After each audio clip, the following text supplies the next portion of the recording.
back, Vince.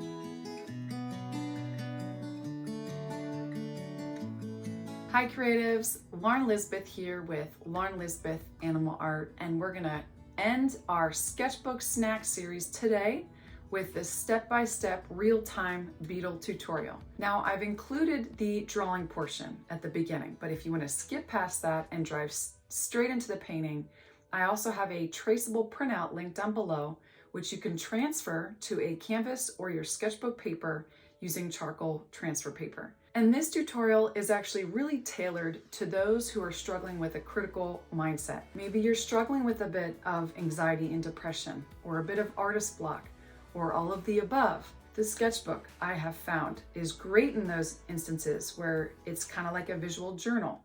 It can help you better visualize these ideas that could potentially become an original painting. Plus, it helps you let loose and let things be imperfect. So in this tutorial, I'm hoping to do that. So guys, without further ado, let's get started.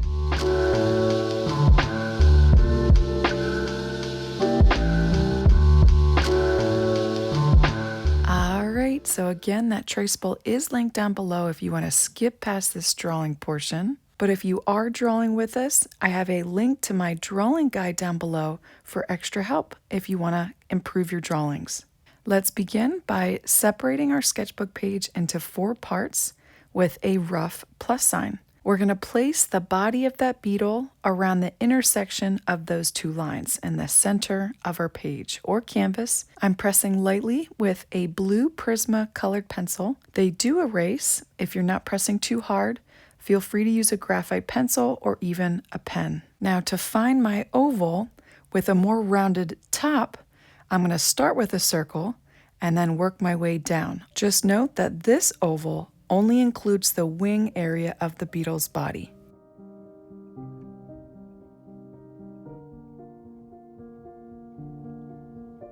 Next, I'm going to add a short line above the rounded part at the top of this oval, as well as a line at the bottom of that oval for where the wings end.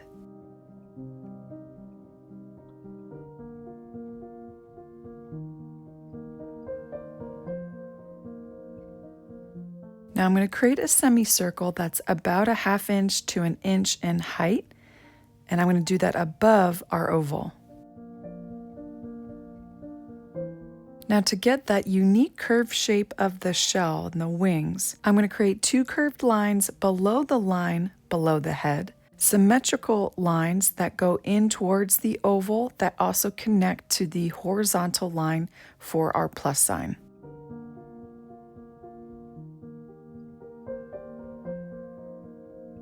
Now, because I'll be adding a bit more width to this back end of the beetle, I want to just slightly bring up the bottom horizontal line. Next, we're going to create 2 more curved lines that aren't as wide, but much longer that connect to that horizontal line at the bottom of the oval. On both sides, this will be symmetrical.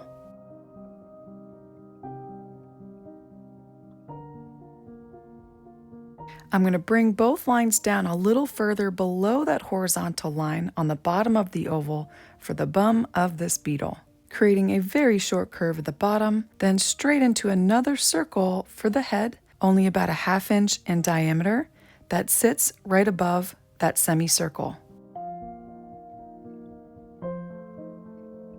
Then turning that circle into another semicircle connected to the one below it, adding 2 very subtle bumps on the left and right sides of that semicircle for the beginnings of the eyes.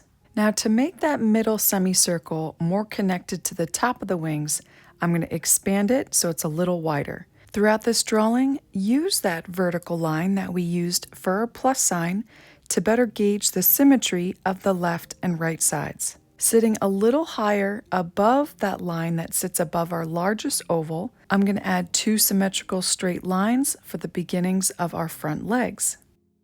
Now along the curve above the top part of the beetle's wings down about 1 inch, I'm going to create 2 lines going in the opposite direction for those middle limbs, followed by 2 more lines for the back limbs, coming down about 1 inch from our horizontal plus sign line. Now the dip on both sides of the shell, I'm going to attach to the oval. This is like behind that area. Now around the center of the shell, do you see what almost looks like an upside down triangle with a missing point? Well, watch me first before you try this as I find that shape in the top center. I'm going to take 2 lines in that are almost horizontal, but they cut in a little deeper. I'm going to round off the top of it and then create a curved bottom, like a semicircle to close that shape. Now coming down from that small semicircle, I'm going to create a line to cut the wings in half. This should lie on that line we created for the vertical line of our plus sign if you've been making this symmetrical. Now once more, I've decided to bring that bottom horizontal line up again and then press a little harder to create the back end of this beetle.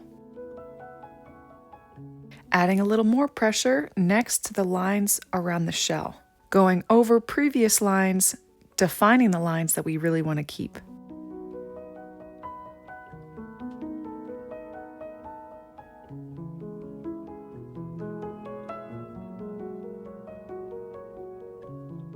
All right, so let's finish up those limbs. For all 6 limbs, we're going to find the width. If you watch me, I'm bordering, leaving a gap around each line.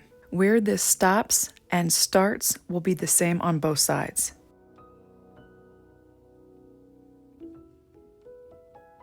As I move up on the middle limbs, they're going to be a bit more curvy, a little bit more rounded. And these lower limbs, the 4 on the lower part of the beetle's body, are going to be longer than the front limbs. Now I know I haven't finished the front limbs and I'm going to jump right to it. Working the hooks makes me think of like a Captain Hook claw. These come down a little longer, curving at the end like a claw, a little bit longer than the top part of these limbs. Adding a slight bit of thickness on the end of that claw. You're going to watch me here erase that. I'm going to repeat that again, just making it a bit shorter.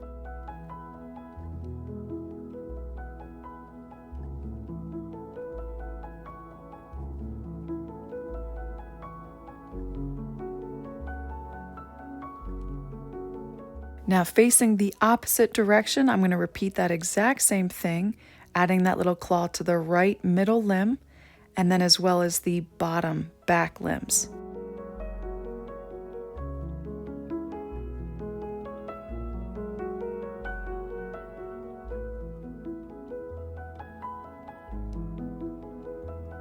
All right, creative, so we're about halfway done, and we're going to finish up those front limbs, adding that width to that border around those lines.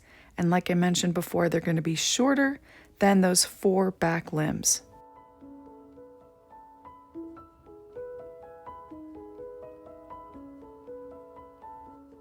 Now here's what I think of when drawing these open hands that are facing up. Almost looks like a waitress or waiter who's holding that tray of food. You're going to create little hands coming out from those front limbs with a slight curl, but definitely less hook-like compared to the others. Next, I'm going to cut into that top head semicircle to create the eyes. Feel free to extend out those eyes a little bit more to make them more buggy looking. And I'm going to press a little harder on the semicircle below the head, making sure that there's not huge gaps in between the top area of this semicircle and the body of the beetle.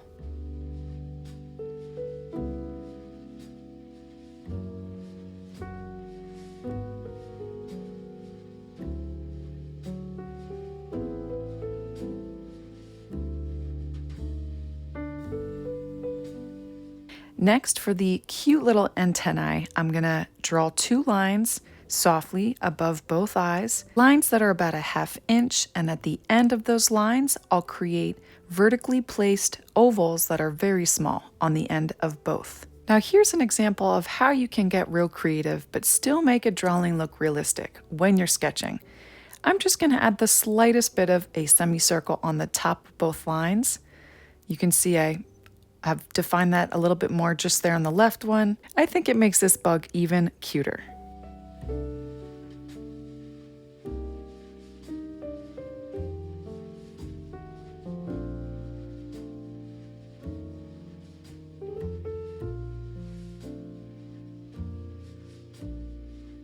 Almost left out that little claw shape on the end of the back left leg.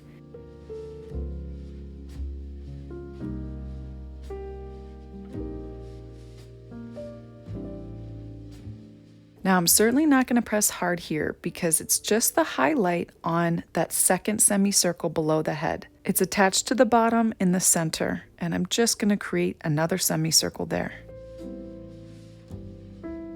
Now guess what? If you're painting this beetle, we're going to paint right over this. But just to make this drawing look more pretty, I'm going to add the lines on the back of the beetle's shell. So you decide whether you want to add these or not. On both the left and right sides of that vertical line on the shell, spaced out evenly, I'm going to add line after line until I start getting to closer to the far left and right sides. So it's a few lines from here where I'm going to start curving those lines, helping to create more perspective here, making the shell look more round and three-dimensional. So if you watch me, it's going to get curved at the top, dip in, and then curve back around at the bottom.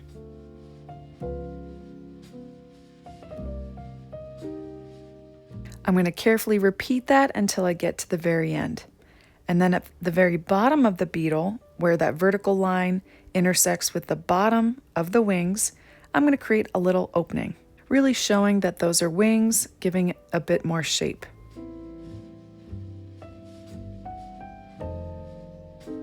All right, creative, so we're nearly done. I'm going to go around my sketch and press harder again on the lines I really want to keep. I'm also going to do two more things. On the ends of all 6 hands, I'm going to add 2 little claws that come out from those hooks. And lastly, this is optional. If you're going to paint this, we're going to paint right over it those little hairs that really makes this look like a bug coming out from all the limbs. So we're going to add that last.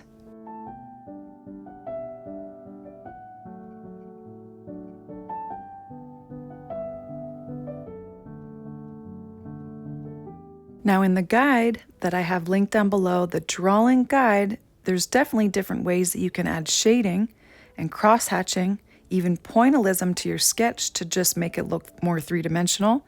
I'm going to add a tiny bit of shading around these little dips on both sides of the shell. You can honestly add a ton of different values with just one pencil. I was honestly almost going to do that for this tutorial, but then I thought we have not had a painting tutorial on my channel for so long.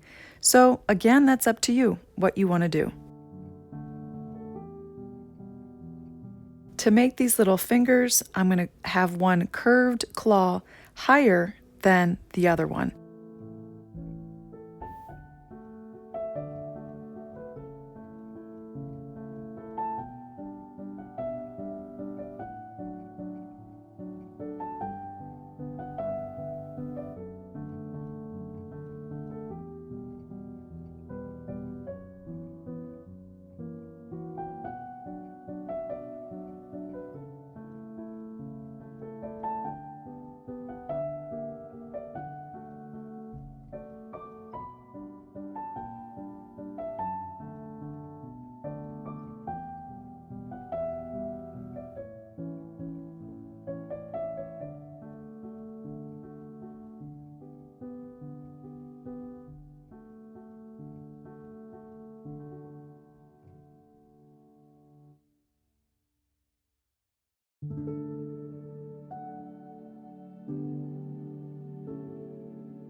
Now I did leave out 2 lines that are going to separate the center part of the head from the eyes.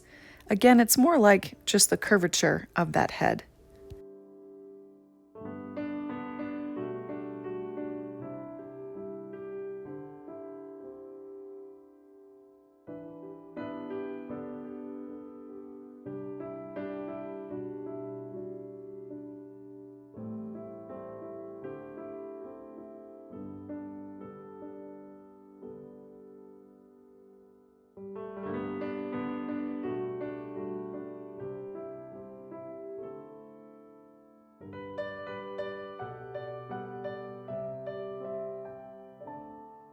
And last but not least, let's add those tiny little hairs that come up along the left and right sides of all the limbs, also along the hands and feet.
All right, creatives, so that completes our beetle sketch. If you are going to paint this, I highly recommend you pull it out of the sketchbook and tape it down to a hard surface. That way you won't have any warping of the paper. So now let's grab your paints, your paint brushes, get that water, and let's get started painting. Now I have a full list of paint colors in the description of this video. I'll be using a unique color that's very shiny, Pearl Arctic Blue by Arteza. Now listing my colors here from bottom up, I have Permanent Red, Cadmium Yellow, Phthalo Blue, Violet, Sky Blue, and White. Using my palette knife to mix up a few colors for our background, I'm going to mix up white, lots of Cadmium Yellow, and a little bit of Permanent Red. This is our main medium value orange that will cover the center of our portrait here. You definitely want a lot of this color. Out of all the colors we'll be using, we'll use the most of this one. Plus, we'll need a bit of this orange to mix up our darker and lighter colors for our background.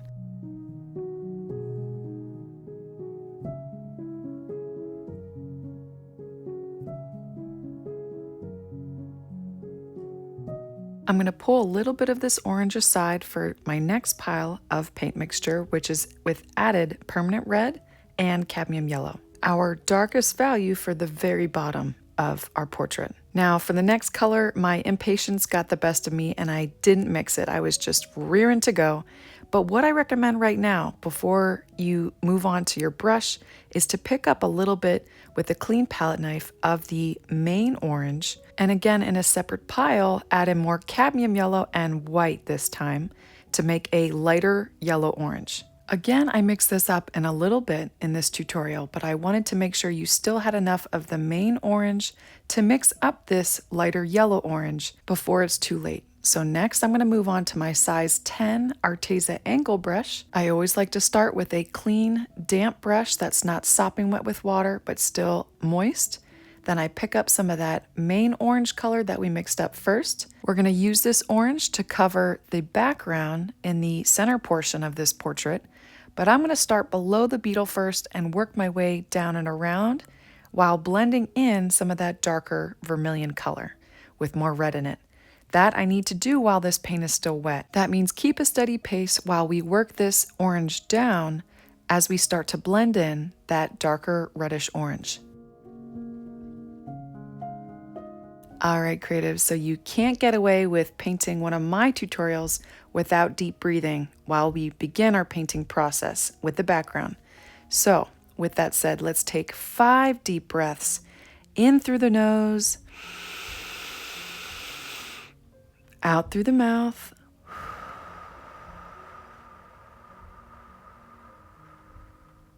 It's actually better to do a longer exhale than an inhale. So take those deep breaths in and a long expression out. Let's just let go, and let go of what we've been holding on to. Being completely real right now, today I have to let go of what people think. People in my family, my worries of finances. As I paint these loose, very visible brushstrokes, I'm letting go of discouragement, some loss. So whatever that is for you, my friend, what do you have to loosen your grip on today?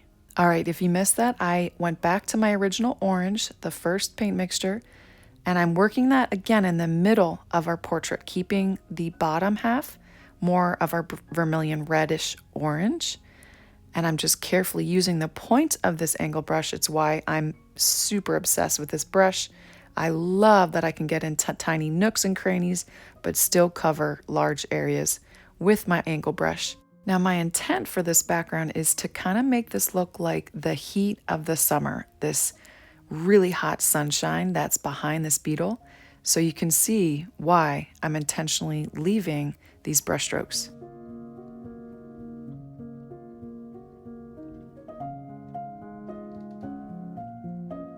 Now, very soon we'll start blending in the yellow orange, but where I'll stop with this medium orange is right below the front arms, right behind those upward facing claws.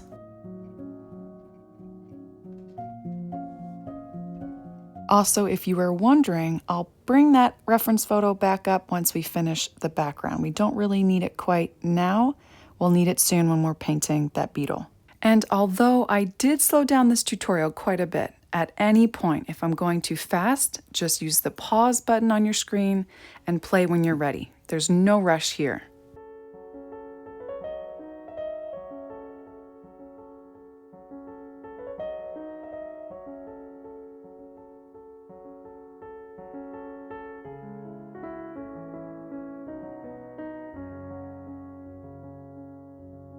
Now you can see why I had you mix up the yellow-orange beforehand, because here I've not only almost run out of my medium orange, but I also have to add more yellow to mix up that yellow-orange. So that's what I'll do right now. If you're like me and you don't have much of the medium orange left, just add the tiniest speck of permanent red. We want this yellow to have a hint of orange in it, but we also want it to be much lighter in value than the orange we've been using to cover the middle of this portrait.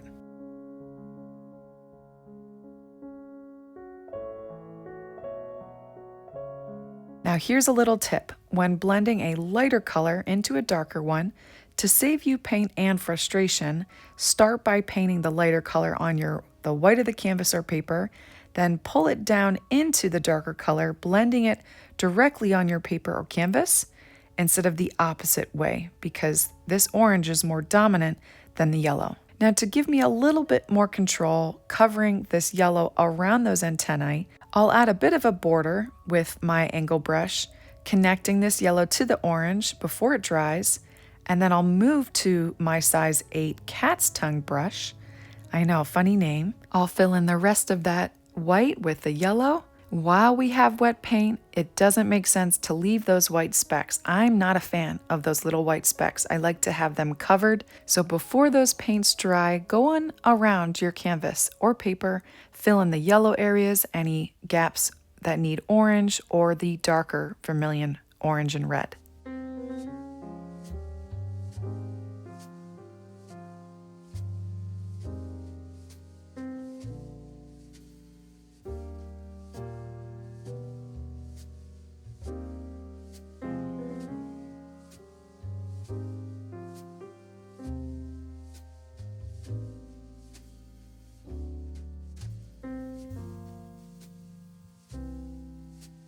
So you're going to see me with my size 8 cat's tongue brush, no longer with my angle brush.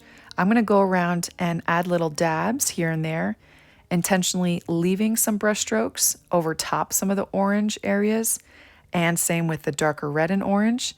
If you want, you can even in a separate pile on your paint palette mix these two colors together so you can more easily blend them down like I am. And the same goes with the darker orange and the medium orange. I'm going to be bringing that darker orange up a bit from the bottom in a way that almost looks like a silhouette around this beetle.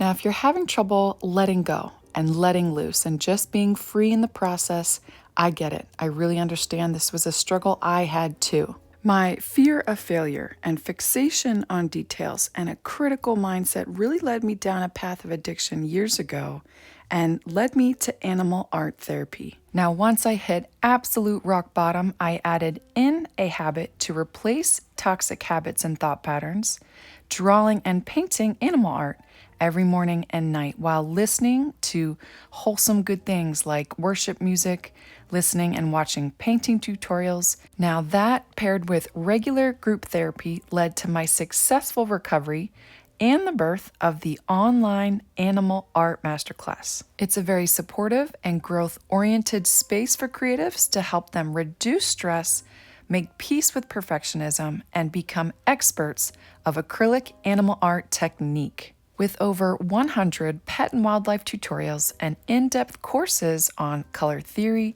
technique, and even business, not only can creatives adopt a new habit, but also build skills and confidence needed to accept commissions or offer them to friends and family or sell their own original animal art. But what if you've already built those skills in acrylic paint, or you're very familiar with pastels or watercolor or oil paint, but you just wish you could finally find your artist style?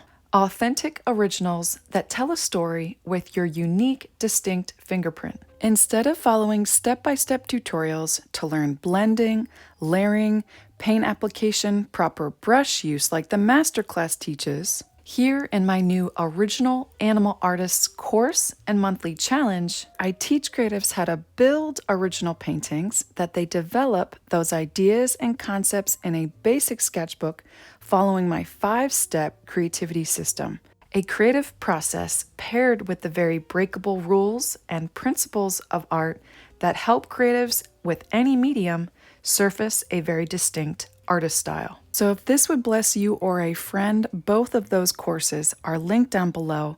My waiting list is open for my new course, and those on the list will get my early bird rates. So let's get back to finishing this background.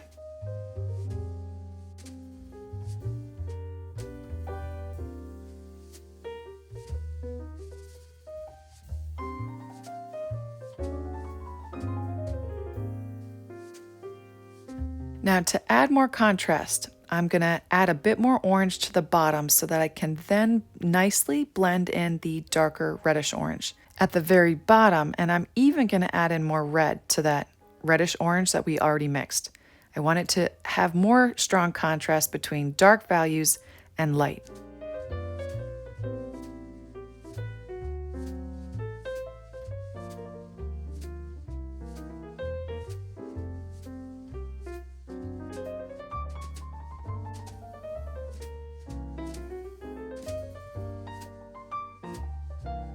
So the last thing I'll do to this background is add little dabs of a bit of the yellow into the orange. I've run out of my colors, so I'm going to mix them up just real quick.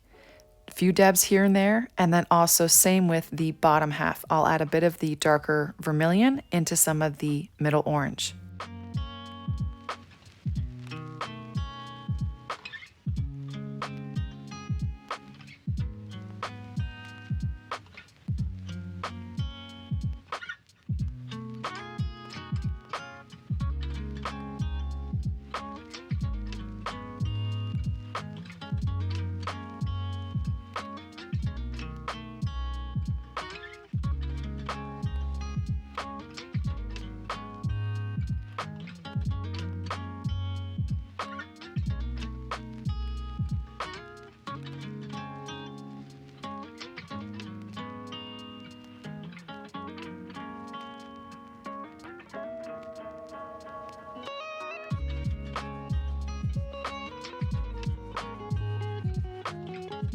All right, so as we finish up our background, this would be a great time to wash out our brushes. Get some fresh new water, clean brushes, so we can go in with our blues and greens and violets on the Beetle. I'm a big fan of mixing up my colors, the majority of them, on my paint palette beforehand, so I don't lose my train of thought as I'm working the painting. And we're gonna do that next. I'm gonna grab a clean palette knife, and the first colors I'll mix up equal parts violet and phthalo blue in a pile. I'll mix that first.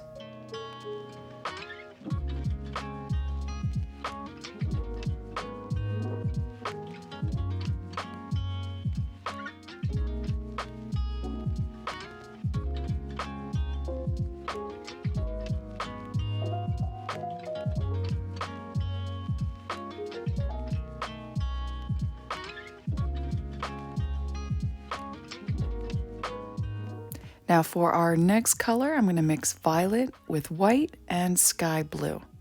Violet, white, and sky blue. Now I'm going to add more violet to this, but I don't want to get this too dark, not like our violet and phthalo blue dark. I want this to be a medium value.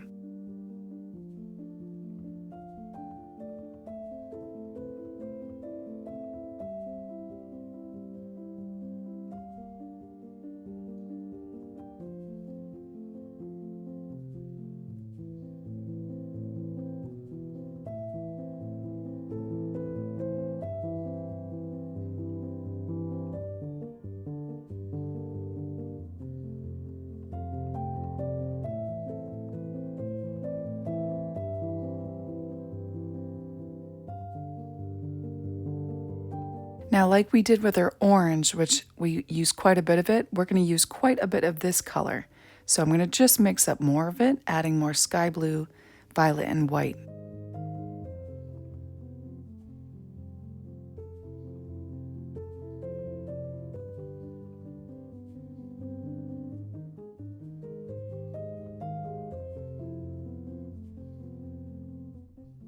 Next, we're going to mix up a turquoise with lots of sky blue, white, and a bit of cadmium yellow. Not too much cadmium yellow because we want this to be a bluish green turquoise. So that's cadmium yellow, a little bit with lots of sky blue and white.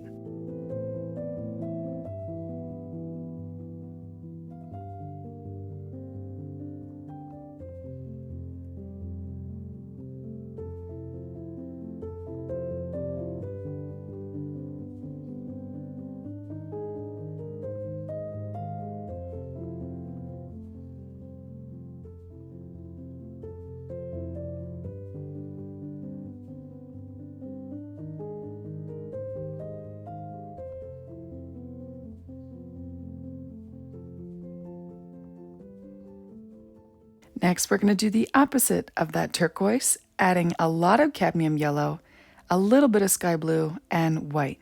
So we're making a beautiful lime green. Again, that's a lot of cadmium yellow, a little bit of sky blue, and white.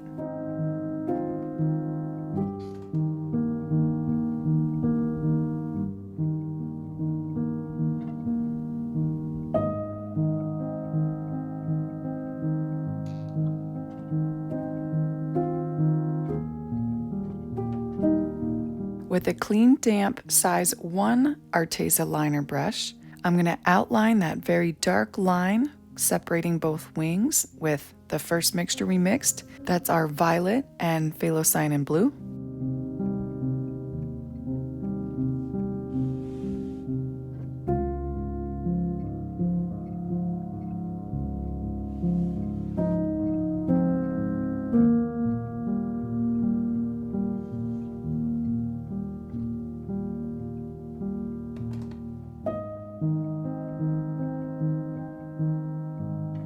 I'm going to work up the beetle shell, getting to the shape in the center. It's like the upper center, along with those two lines coming out from it.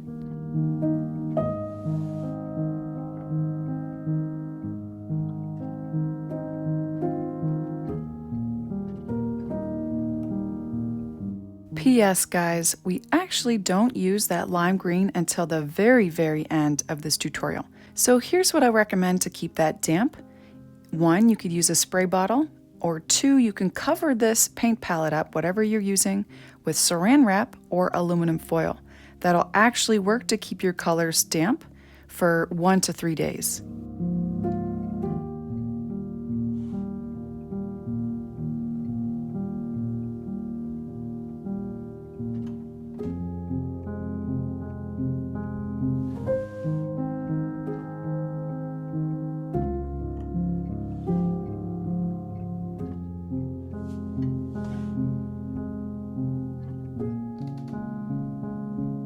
All right, so we are going to apply the wash technique, a first layer of a watered down first mixture with our violet and phthalo cyan blue. I added a lot of water to my brush. I dipped it in my paint, spreading this indigo around in a very loose manner. I'm gonna make it almost look like an upside down arrowhead. I'm not super concerned about the shape too much because we will be painting over and around this dark shadow that represents that black shadow on the top of the shell.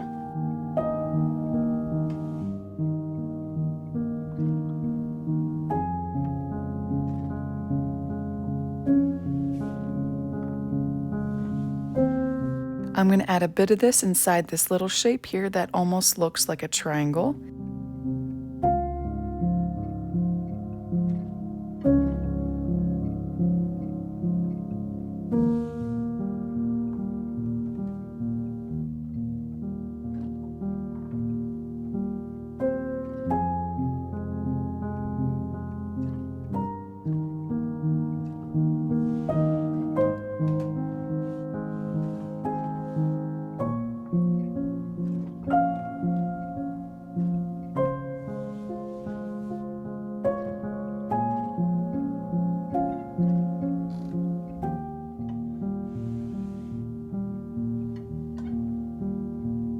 And with this color, I'm going to add in the few little shadows we see on the top of the shell. Again, in the reference photo, I'm looking for all the areas where I see a black shadow. And also for these smaller shadows that I'm adding to the top of the shell and I'll soon add around the limbs, these are not using the wash technique. I want to have more control over where that paint goes, not spilling into the background. So that's with less water on my brush. Now notice how I'm rounding the top of the shell. We're going to be adding lots of curves around the outer edge of the shell to create that three-dimensional look. Next, let's add some shadows to those front limbs, which will be on the back side of both of them.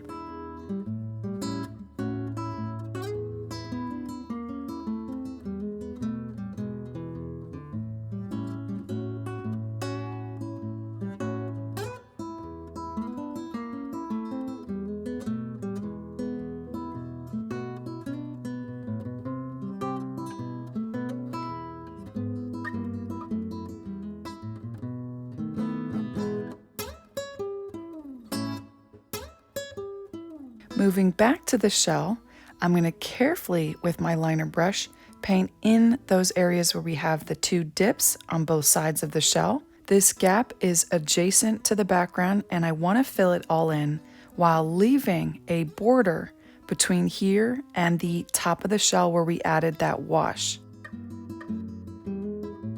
Carefully repeating that same thing on the right side, and then working with more water on my brush because I'm going back to the top of the beetle shell. I'll create that curve going down along the lower part of the shell now.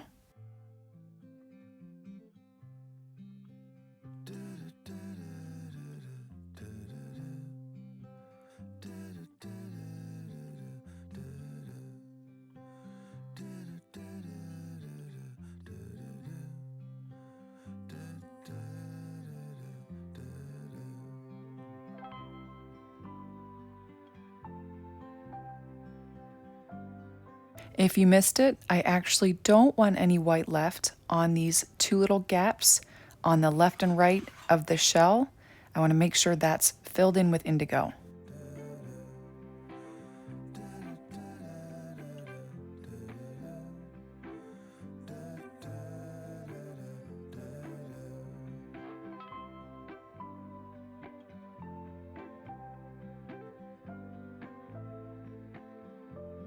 All right, so next we're going to work on the shadows around the limbs. I'm going to work on the inner right of the lower left limb.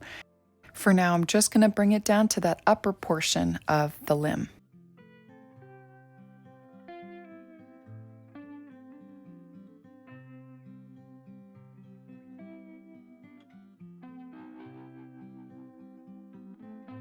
I'll do that very same thing on the inner left side of the upper part of the lower right leg.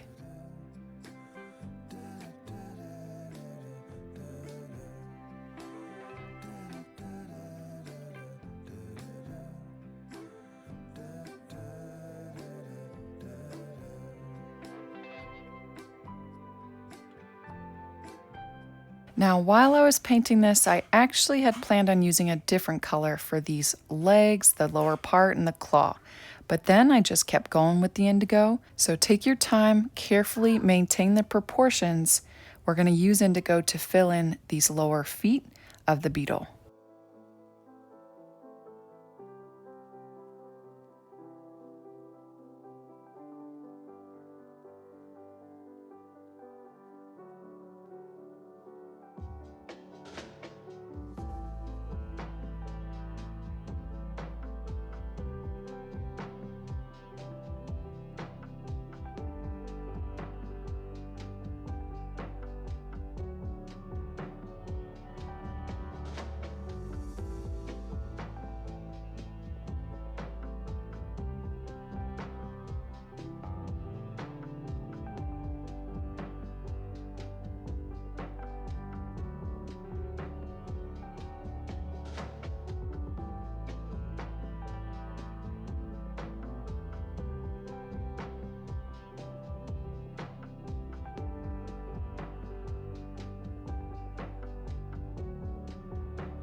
And just a little dab on the end here where that upper part ends. I'll do that on both sides.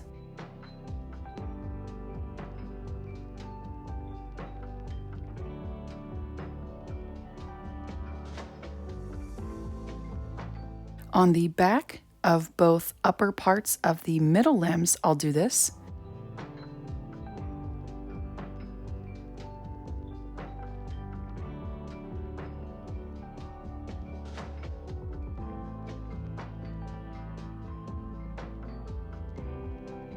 All right, so now we're going to start pulling in that lighter version of our indigo below that. On our paint palette, I'm going to work on the lower limbs, mixing a little bit of the dark indigo with the lighter version.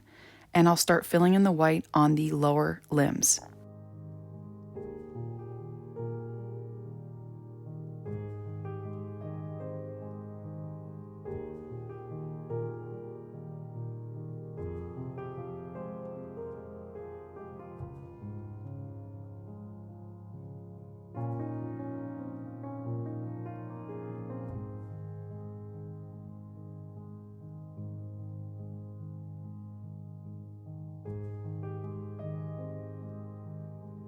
Let's repeat that with that exact same color 4 more times.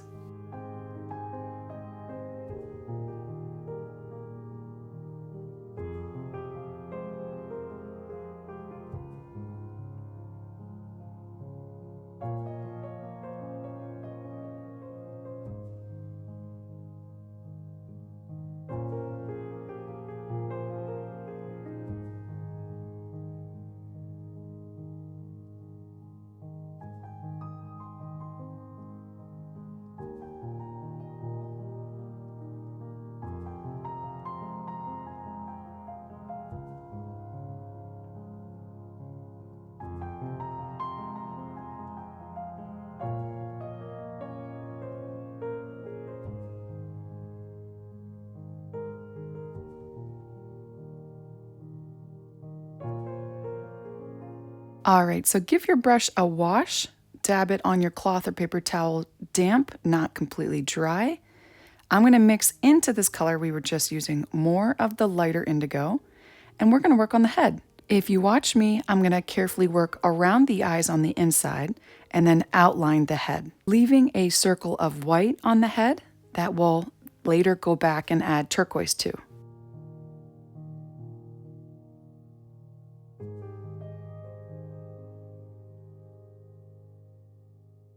So this line at the top of the head, I'll outline and bring down to the other side.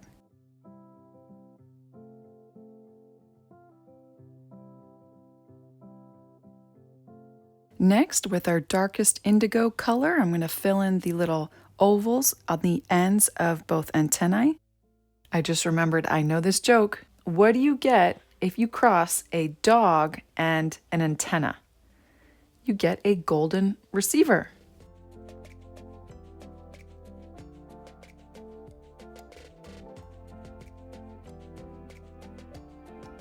All right, so next we're going to use the darkest indigo to fill in the white on the middle limbs, on the claws.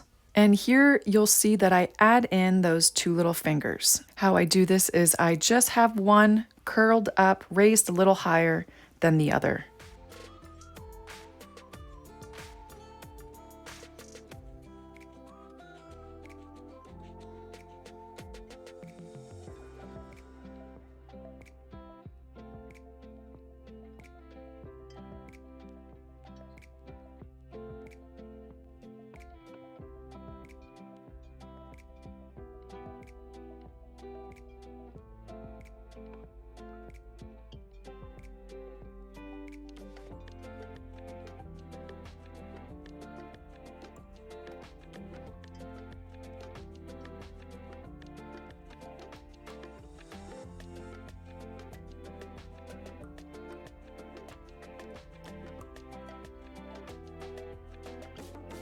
Let's move away from the limbs for a second. I'm going to wash up my brush really well because we're going to go to a bit lighter color. Our lighter indigo, I'm going to paint in the oddly shaped stem of the both antennae, mixing in just a very small amount of our darker indigo.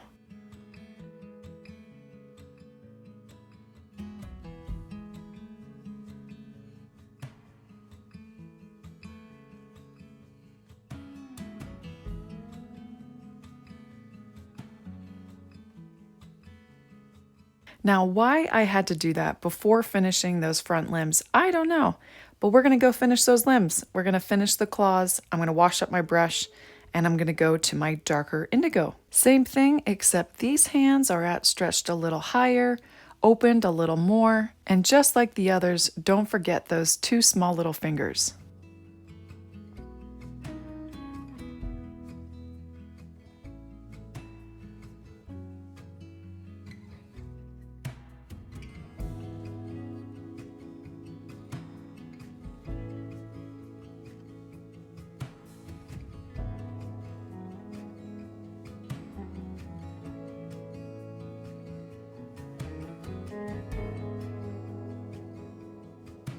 All right, so next we're gonna fill in those eyes.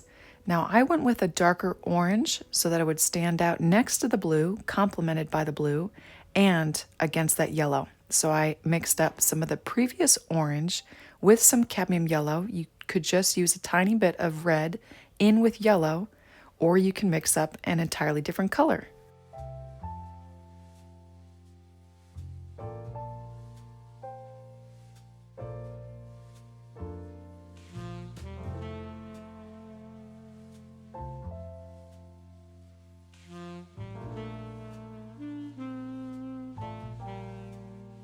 Now here you may want to replace your water, wash those brushes.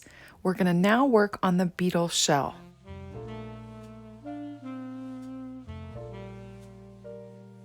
Now we're going to work in turquoise, but when I pick up that turquoise, I'm also going to dip into some of our Arctic pearl color. It's the Arctic Blue by Arteza. This is going to add our shine to this beetle shell. I have links to that specific color down below, but we'll use it to fill in that oval shape right here on the top of the shell below the head.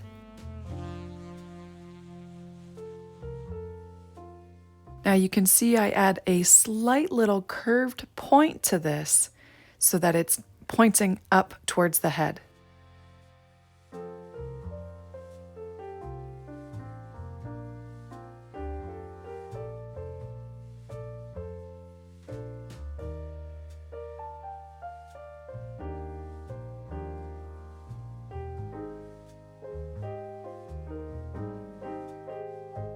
All right, so I'm going to wash up my brush, and just alongside of that turquoise shape we just added to the top of the shell, I'm going to border around that with our light indigo, just right alongside of it.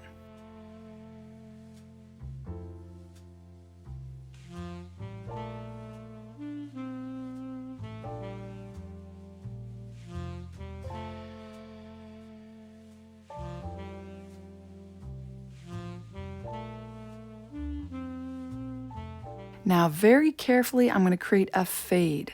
I'm going to carefully blend this turquoise into that light indigo, blending that without ruining the shape.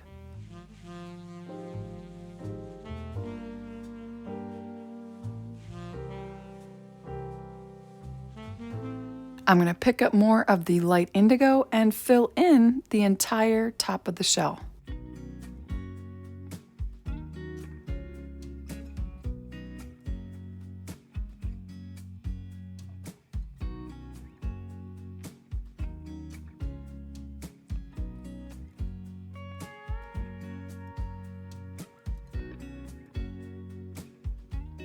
And just letting you know, we want this area to be a bit damp for the next step so we can blend in some shadows. We'll be using the wet and wet technique quite a bit on this shell, so you just want to keep a steady pace so that paint doesn't dry.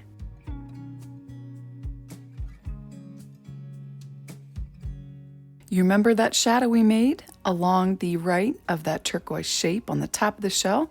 Well, I'm going to blend that up a little bit, making it fade into the light indigo.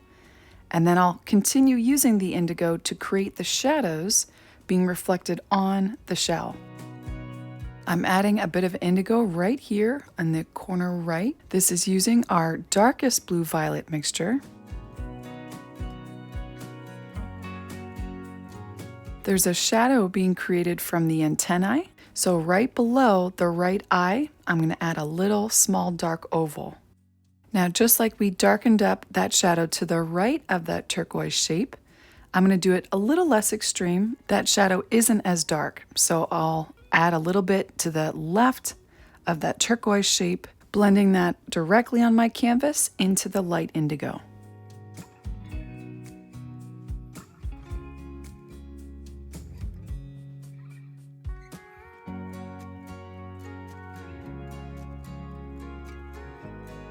Just with my dark blue-violet, I'm going to add a tiny little shadow right here. That shadow is just moving up along the body. Now, sometimes when you've added so much paint, blending in a color can be quite difficult. You almost have to let the paint get a little tacky for another color to be blended in and to actually stand out. And that's what happened to this left corner where I was trying to add in that dark blue-violet.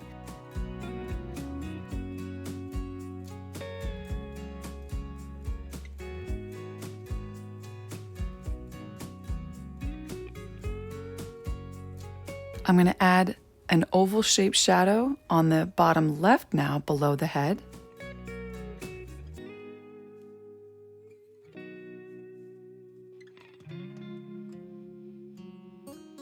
Those front limbs are also creating a shadow, so I'm going to get that on both sides of the upper part of the shell. Now carefully curl the shadow.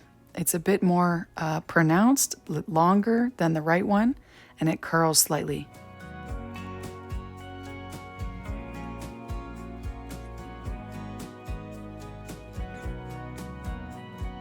Next, we're going to wash out our brushes, go back to our turquoise, filling in the white left on the head, the entire round shape there. We're going to create a lovely fade from dark to light with our darker indigo. But I'll just fill in this entire shape first.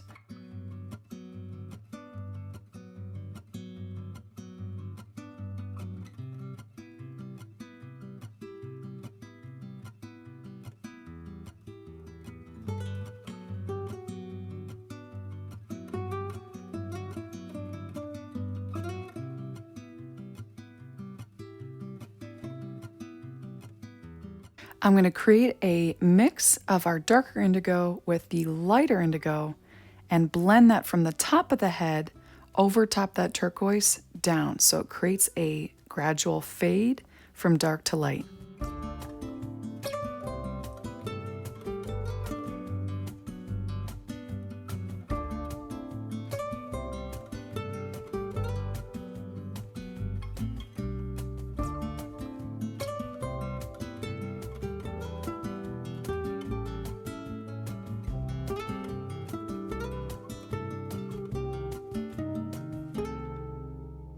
Now that same color we used for the darkest part of the front of the head to fade down, I'm going to bring in those darker areas surrounding both eyes. Instead of those areas coming straight down, they're going to curve in a little bit.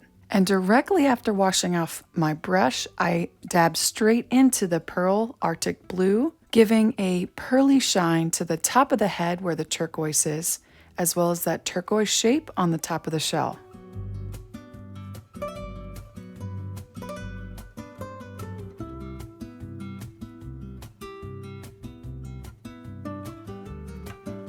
Now we're really going to use that turquoise, starting with that tiny little shape. It's like an upside down semicircle.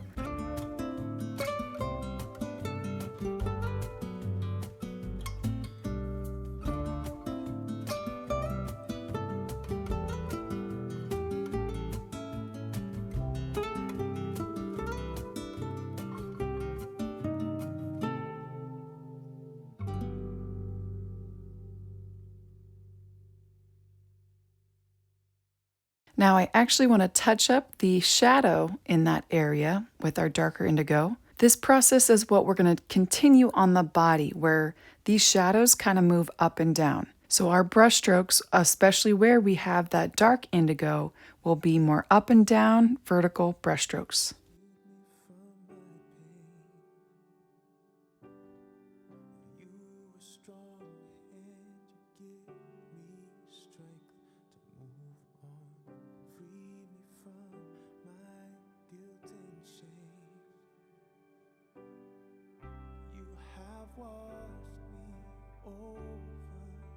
Still using my indigo here, I'm going to touch up the outline around this small little shape.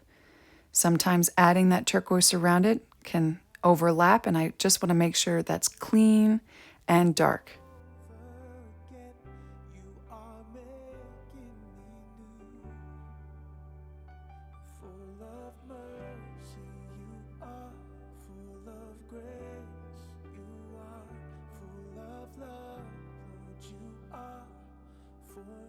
All right, so with our vertical brush strokes, if you watch me, I'm going to be filling the inside of the body of the shell, not working on the outside yet, above and below that dark blue-violet shadow. Okay, so if you want to watch me first and then see how I do it and then give it a try, you can, or just follow along. And this is with our turquoise.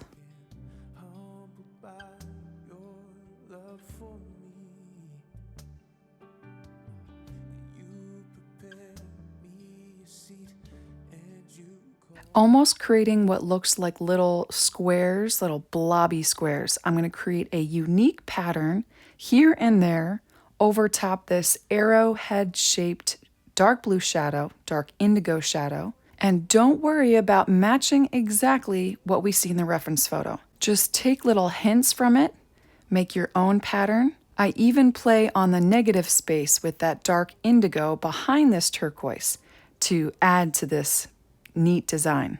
And if you make a big bold move that you don't like, so be it. We can let it dry and just cover it back up with our dark blue violet. If you see every mistake as a possibility to make it something new or just redo it, those mistakes and taking those leaps of faith don't feel good. They actually take quite a bit of courage. Frustration and definitely a bit of discomfort is so normal when you're learning something new. In art, try to move with the current and with the challenges instead of fighting it so hard. It is not supposed to be all roses and daisies all the time, but we also don't need to make the process harder by beating ourselves up. Now you see how I'm making these vertical brush strokes, almost like strips that are laid closely together, positioned a little further down or a little higher up to create this unique pattern over top that dark indigo. This is how I'm creating that texture, those parallel lines that we see in the reference photo. I'm mimicking that in a very loose manner, going somewhat along the lines that we have from my drawing, and having those lines a little bit more curved like on the left and right sides, the lower part of the shell. And also, as you can see, I'm leaving a bit of a gap along the bottom at the end of the wings. We'll cover that with our lighter indigo color. And so after this, once you get to the far right side, let's wash out our brushes and we'll mix up our next color.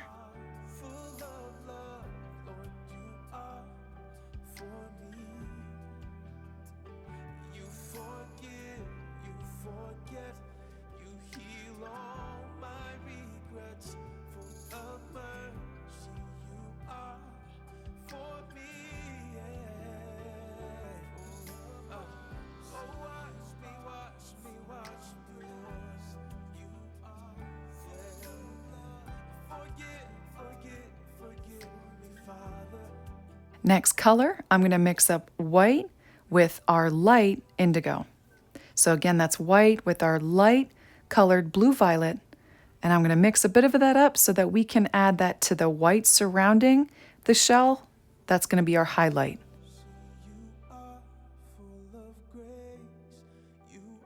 Using this color, I'm going to basically outline this shell.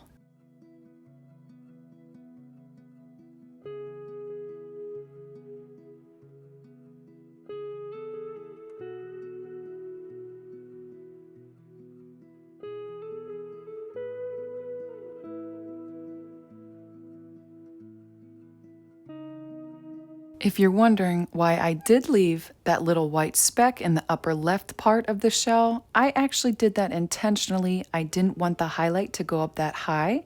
I will add our light indigo to that area in a little bit after this.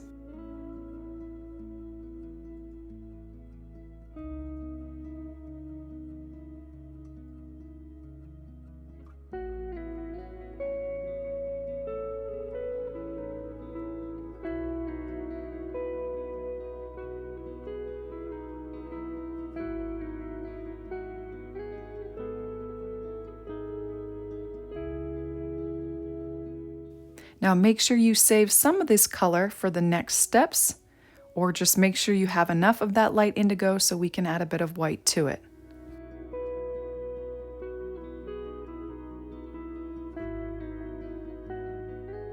All right, it's time to unleash that creativity just a little bit more. Let a little bit more flow out for these limbs. We're gonna add little linear and dot designs on these legs. They're the highlights that I see in the reference photo, but I'm turning them into a little design. Right where the dark indigo meets the lighter indigo, that's where I'm going to place a very thin line that doesn't go all the way up to the top. And then to the left of that, on this left limb, I'm going to add equally spaced and same size dots going along there. I'll repeat that exact same technique on the right side, but in the opposite way.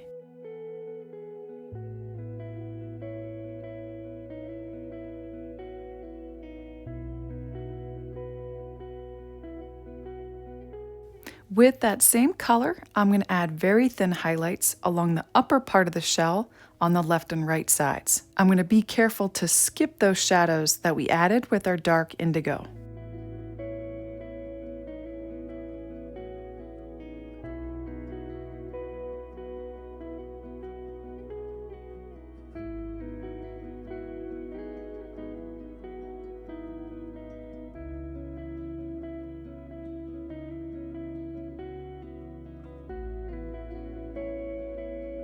Now at the top, right below those dark indigo lines that we created, separating the top part of the shell from the body, on both sides of that semicircle, I'm going to add short little highlights.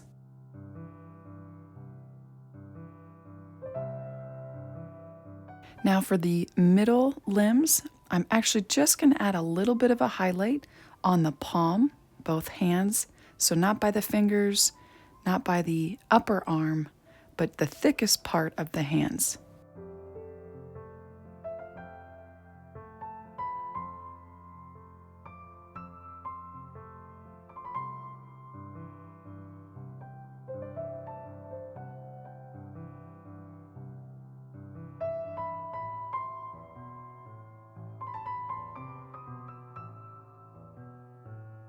Next, I'll add very thin little dashes where we have that separation between the dark indigo and lighter indigo that I'll add to the lower limbs. And maybe even throw in a few dots here on this left limb.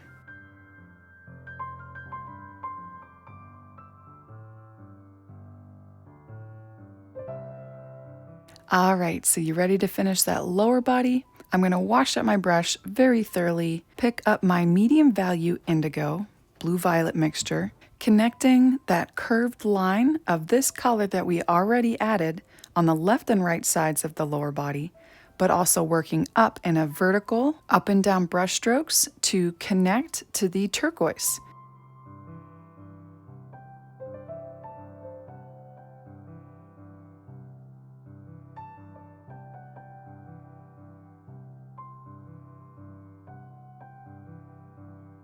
Now right here where my brush is, I'm going to do a couple things. Working inside that border, so working to the right of that light indigo border, I'm going to cover up the white there, bringing it down while also bringing in some of that light indigo where we added this color to white.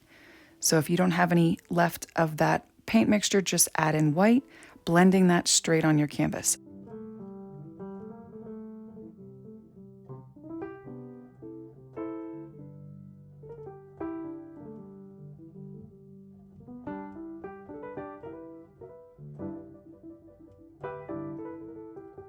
I'll repeat that on the right side, but making sure that I keep the bottom center area more strip-like, more medium in value, cutting up into that turquoise.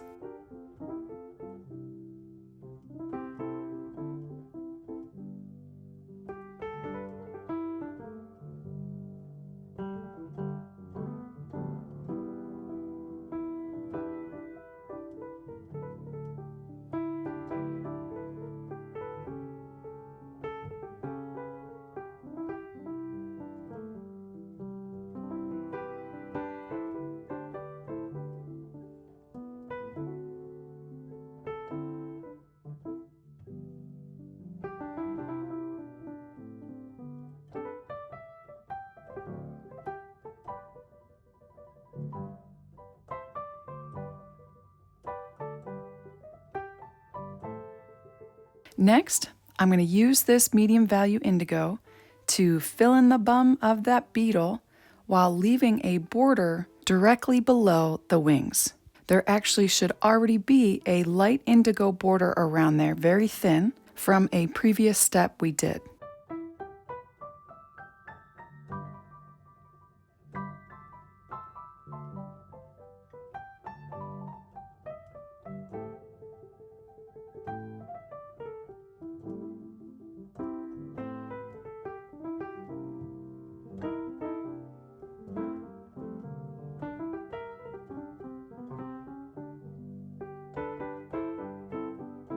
Now on the lower body of the beetle, I'm noticing that there's a little difference in proportions here. We have a bit of the bottom sticking out on the far right, a little bit on the left. Mixing up the dark indigo with the medium indigo, I'll use that to just expand out a little bit on the left and a little more on the right below the wings.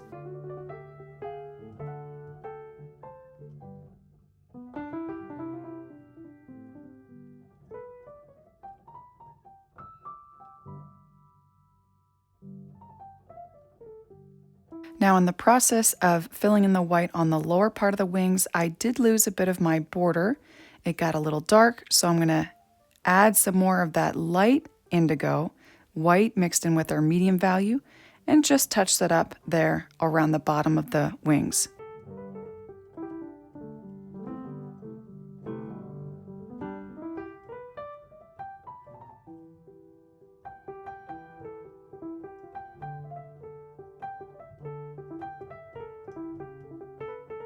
And that drew me to a bit of white that I left below the middle arms, right around that dip.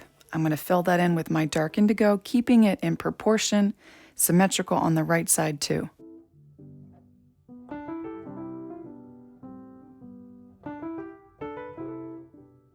Next, we're going to mix up more of our dark indigo with our medium indigo.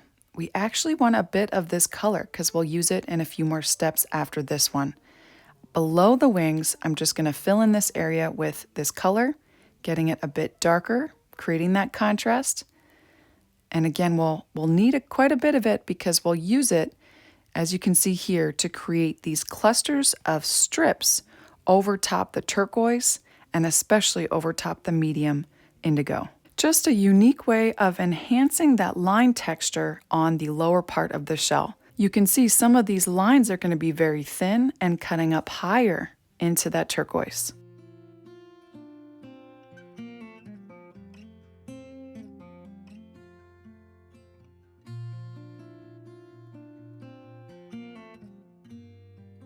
All right, so if you haven't caught on by now, I will do one new step and then I'll revisit and touch up previous steps.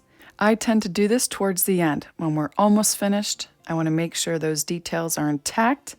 And so I'm going to use my dark indigo and darken up that straight line separating both wings.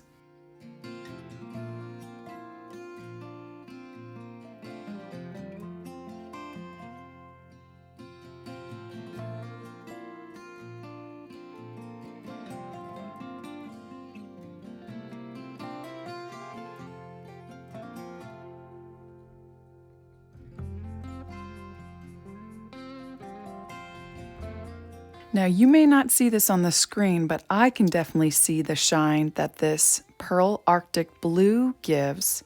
I'm gonna clean my brush, pick up some of that, add a bit more to any of the white specks or just another layer over areas of the turquoise that we've already added. And it just brings a beautiful shine.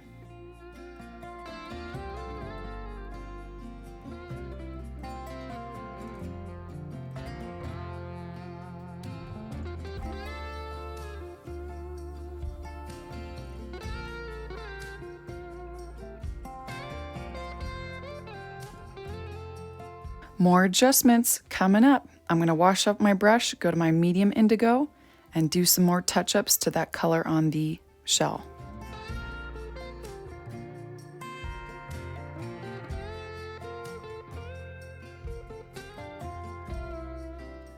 I don't know about you, but I now need to fix up that light indigo border around the shell. So I'll mix up more of that with our white and medium indigo, and then just make a nice even border all around.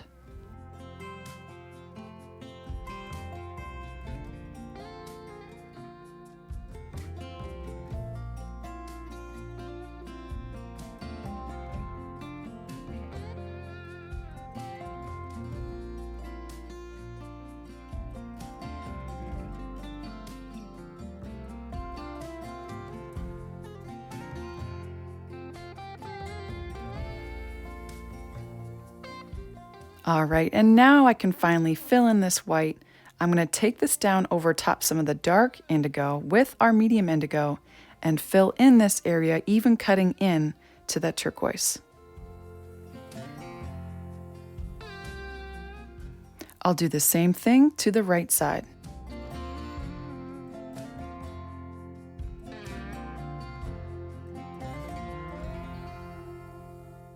And then to make sure we don't lose that beautiful curve, I'm going to go back to the dark indigo, place that back in, blending it a bit with that medium indigo.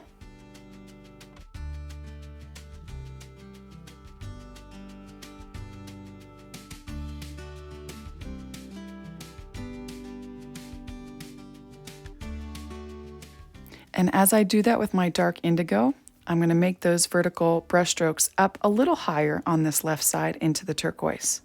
I also want to maintain that arrow shape of the dark indigo that at the very beginning we added a wash of. I'm going to bring that down along where the line is, separating the wings. Cleaning off my brush, I'm going to move back to the turquoise, do some more touch-ups.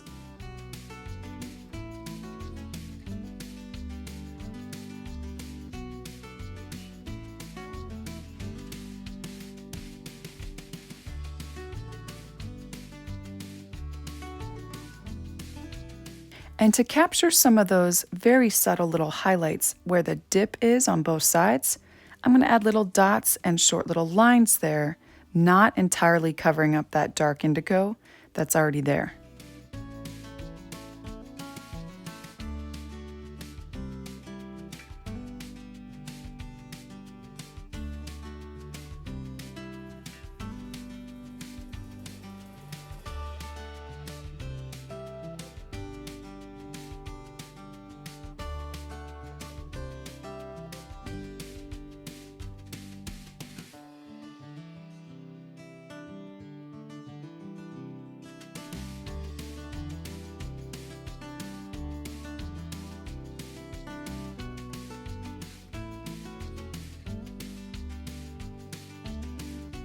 And we almost forgot, I almost forgot to add those highlights to the middle limbs. So we'll go back to our light indigo color, mix up some more if you need to. That's white with the medium value indigo. Let's add some more dots and lines right here over top that separation line between the dark indigo and the medium indigo.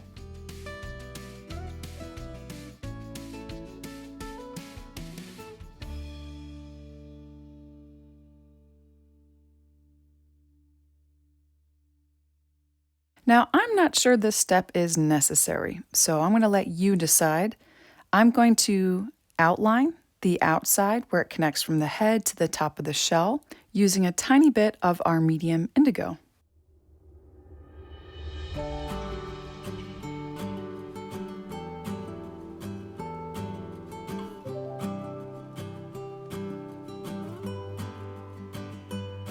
Okay, I am excited.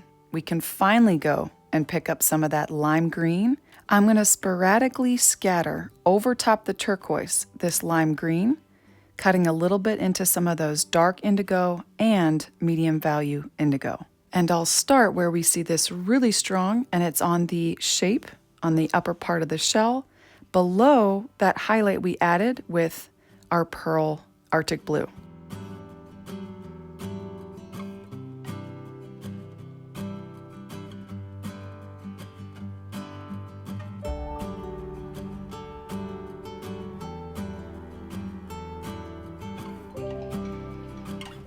Now, just a heads up, to nicely blend this into the turquoise, we're gonna pick up some turquoise in a little bit and blend that on our canvas or paper into that lime green.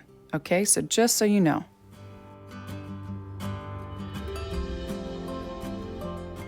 All right, so let's connect that to our turquoise, picking up some of that turquoise and joining that with the rest of the shell.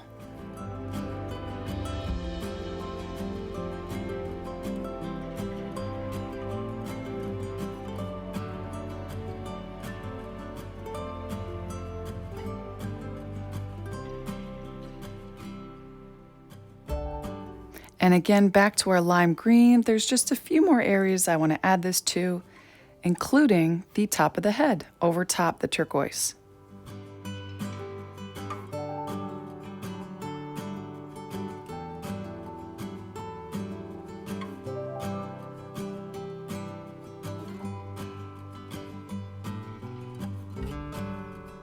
With our light indigo mixture, that's white with a medium value indigo, I'm going to create more of those vertical strips on the curved part of the lower body, cutting up into the turquoise.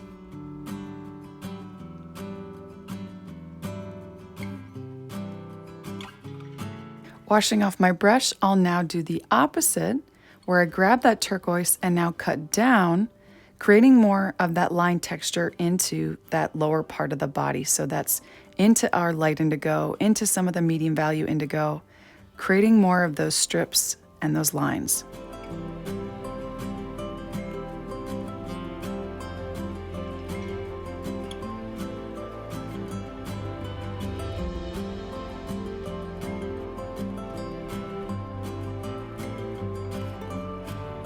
And let's finally give this bug some eyes, guys. With the dark indigo, I'm just going to add 2 little dots inside both eyes.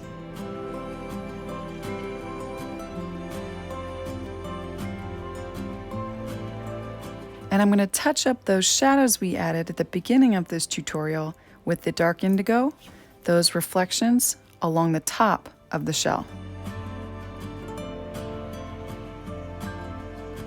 And then I noticed I definitely need to touch up with our dark indigo, those lines that separate the top of the shell with the larger body.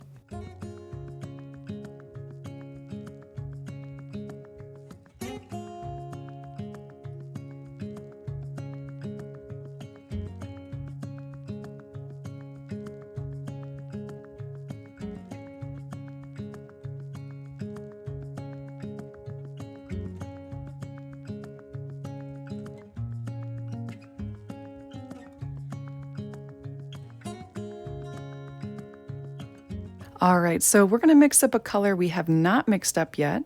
It's actually our light indigo with the medium value indigo, white, and our turquoise. And keeping it very thin on my brush, okay? So very thin amount of paint.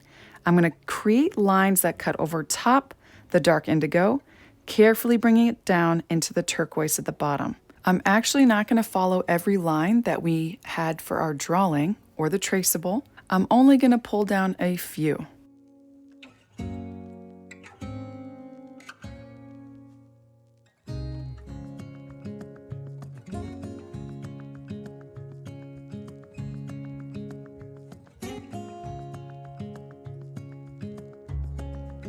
Now at this point, this is almost where you don't want to look at all at the reference photo, but just at your own painting. And that's what I did. And I actually don't like those two little reflections right below the head. And I covered it up with a bit of turquoise. So you can choose whether you want to add that or not to yours. Now for some very odd reason, my camera decided not to film me mixing up the next color, which is actually going to be the dot design that we add to the lower part of the background. So with a clean damp brush, mix up cadmium yellow and white. That's cadmium yellow and white. We want a light yellow here. I'm gonna move to my size 1 Arteza round brush from the variety pack. This is slightly different, really helpful for painting dots. If you don't have these Arteza brushes that I just love and use for every painting and tutorial, of the brushes you have, use a short, stubby detail brush. This will give you so much more control making these little dots. And if you watch me, they're gonna look almost like upside down raindrops. I'm gonna start in the center, a little off to the left. And these are dots that start out large, but as I move up, each one will get a little smaller in size, but spaced out about the same. I'll repeat these rows of dots 8 times, grouping these dot designs together with gaps in between.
And I'll finish off this dot design by having one that's going off the page.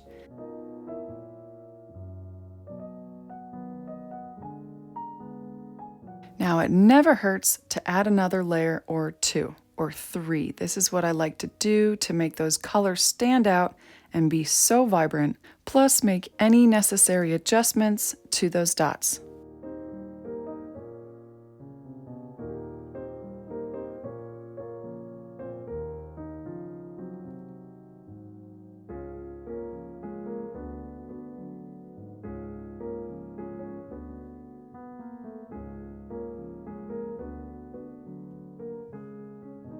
Let's give this shell even more of a shine. I'm going to mix up white with some of our Pearl Arctic Blue, and I'm going to add this over top the areas that are turquoise and a little bit green in thicker strips. Others will be a little bit more dab-like shaped with my brush, and others will be more thin lines.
Next, I'm going to dip into our Pearl Arctic Blue again, adding the smallest little highlight to both of the ovals on the antennae.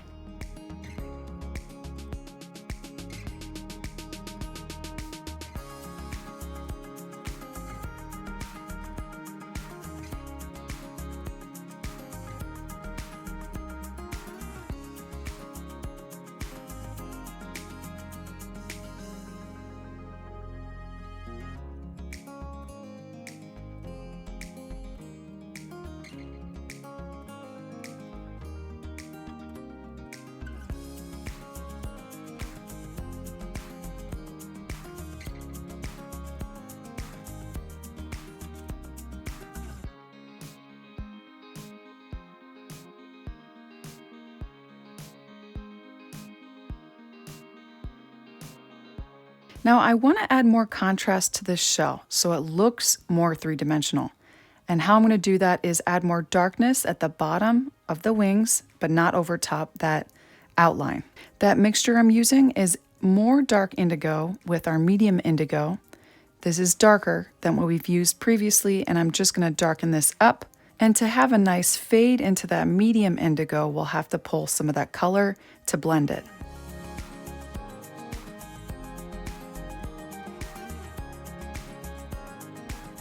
And the last and final step, guys, unless you want to add a few more touch-ups after this, are the little peach fuzz that we see on bugs very often.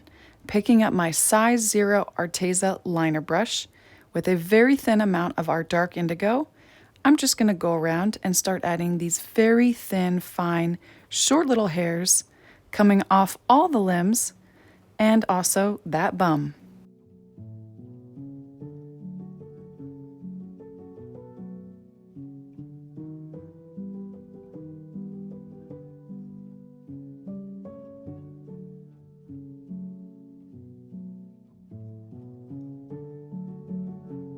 Now, as you can see in our reference, these hairs are all over the limbs, all around the claw, around the upper part of the legs, on the left and right sides.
Now this is one of those steps that you can negate or you can add, it's up to you. I'm going to add a bit of bumpy texture to the base of the stem of the antennae.